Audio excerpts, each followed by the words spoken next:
Hello and welcome back to Scale War Machines, and something a little bit different this time. I wanted to make a video about audio, and specifically recording audio for people who make scale modelling videos, or indeed any kind of craft video. I decided to make this film off the back of a video I made about lighting for your models, and I quite enjoy showing behind the scenes aspects of what I do here at Scale War Machines. I've got here a new set of headphones and a microphone. Together it's available as the NTH100M, and the M stands for the microphone edition, and this setup is sold by Rode. I've been looking for a long time for a hands-free solution that would allow me to monitor and also record audio whilst I'm at the workbench. Hello and welcome. What I really need is a good microphone and good headphones all in one. Rode is obviously a very well regarded audio company famous for their microphones, and this is their first foray into headphones. There are loads of reviews of this release online, and I recommend you check them out on YouTube. But what's different is I'm going to review these from the perspective of someone who's involved in scale modelling, or maybe craft work, or has a hobby channel, or anything where they are demonstrating what they're doing on their YouTube channel. My current setup uses a shotgun style microphone which is mounted in a flexible arm above the workbench. The problem with that is you can obviously pick up a lot of background noise and interference, and in truth I've never been happy with the standard of audio recorded on this setup. The UK distributor for Rode very kindly sent me these as a sample to review from the perspective of someone with very specific needs on a YouTube channel that has demonstrations and so on. I thought it would be really interesting to try out a headset method and see if it provides me with the solution I'm looking for. These are closed cup over-ear headphones, and you can see all the features there. For example, it's got a durable all-metal band, it's got a locking mechanism which we'll look at, and various other little features which you can see on the packaging there. Inside you get the headphones which come in a bag for easy transportation. You also get a bunch of accessories. There's a 2.4 meter headphone cable, an adapter, and little coloured clips which you can put on your cables to ease recognition of which cables which. That will become important in a second when we look at the microphone. When it comes to the microphone, that is marketed as a separate product, an add-on if you like. It only goes on one side of the headset. That's something to consider, but in theory this will allow me to record audio and work on my projects at the same time and monitor that same audio. Inside this you get both the microphone and the special cable which will handle both the incoming audio that you're recording through the mic and the outgoing audio that you're monitoring through the headset or the headphones. It should just be a case of plugging this headset into a camcorder or some sort of audio interface, and away you go. It's worth saying that the box contains a splitter which splits the mic and the audio connectors, and those are mini jacks. Note that most broadcast equipment features the 3-pin XLR interface, and this of course has the 3.5mm mini jack. That's not a problem of course, because that should plug into most camcorders or cameras that you're using. What would I say about these? Well, they seem very well manufactured. I like the incorporation of metal in the construction. I also like that you can lock the adjustment, which is a neat feature. It all gives the impression of solidity and that this is a well-made headset. It's got this kind of twist lock proprietary attachment method. You can see it's very clearly labelled left and right inside, so that means you can only use the headset one way. Also, they don't fold up into each other, which may be a consideration for transportation. Not a problem for me. What I would say is that they're extremely comfortable. I love the soft touch Alcantara Cool Gel Tech ear cups. It says they're memory foam ear cushions for excellent sound isolation, but what I'd say is the Cool Tech gel is really nice. They don't heat up.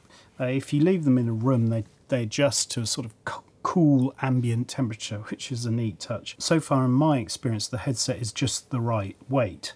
It's not lightweight, but it isn't oppressively heavy. You can definitely wear this whilst doing something which requires concentration, like model making. It's comfortable, you can wear it for a long period of time, no problems there. The audio comes through cleanly and well in terms of audio monitoring.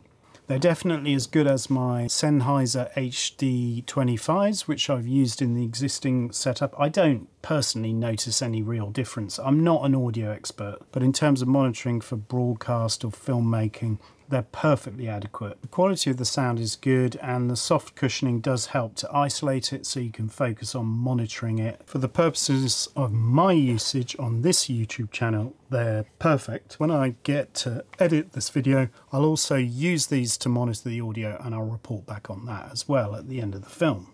In terms of the microphone, generally I've always had to use some sort of noise reduction or post-production on the previous setup. So what I'm going to do is switch to this setup in terms of the microphone, and you can hear for yourselves the difference. Okay, I've switched to the NTH100M headset. That's the headphones and the microphone. And here is the quality of the sound. You can detect any difference. The microphone is extremely discreet. I barely notice it. It doesn't interfere at all with my work. It's low profile enough that I could imagine myself working away quite happily on, say, a figurine without any kind of obstruction from the mic boom. Very low profile and very convenient. Is it a problem that it only fits on one side? No, it isn't. I don't think it is. What I would say is the Alcantara and elements of the plastic design, particularly the boom, I genuinely don't know how well it will hold up to prolonged use in a workshop environment. We'll see. It'll probably get horrendously damaged like all my stuff does. But first impressions are really good. I like little touches like the cable is suitably long. The little pigtail works perfectly for the microphone and for the headphones, so that worked fine. Correct terminology is a TRRS cable, which includes the mic and headphone feeds. And that's 2.4 meters long. It would allow me to work around here and do lots of different elements of work and keep it connected up to the camera without a problem. Initially I had some problems because I had a bit of hum and background noise. Here, the only thing that you may or may not be able to hear is the little fan on the lighting setup, my new lights. But other than that, it seems to record good quality sound. What I found was when I got the hum and the hiss to begin with, I worked through all the different bits of equipment around here and turned them all off until I could isolate the source of it. And it was actually mains power going into the camera, and also when I plug in the HDMI monitors I've got up here. So once I run it off battery power, this camera, and that eliminated any kind of interference. And now what you hear is what you get. I will plug them in though, just so you can hear the difference. So that's DC power going in, and that's with the HDMI out, connected up, and if I remove them it disappears.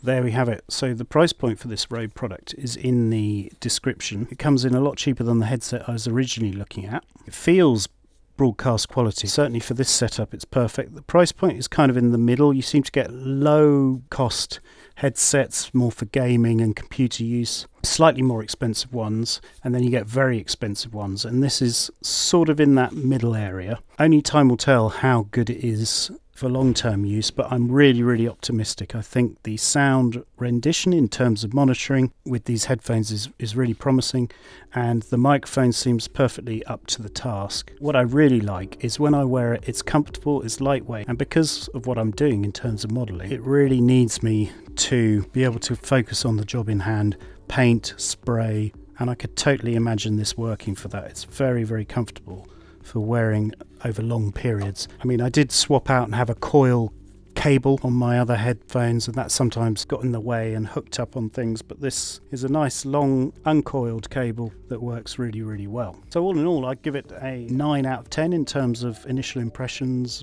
manufacturing quality, ease of comfort and so on. I do like that you can adjust and lock the headband. For me, the memory foam and cool technology in the cushions is really promising. That feels extremely comfortable. Obviously you need to test something like this over the period of a year, see what it's like in the summer. Anyway, I hope that's useful. I plan to do a few more of these behind the scenes type videos, but I think if you're a modeler out there, or someone maybe who's got a craft channel or doing any form of demonstration, if you're worried about the usability of these whilst doing your chosen hobby, I don't think they'll distract you at all. Otherwise, in terms of audio, you can judge for yourself by listening to the examples, and see you next time. Bye.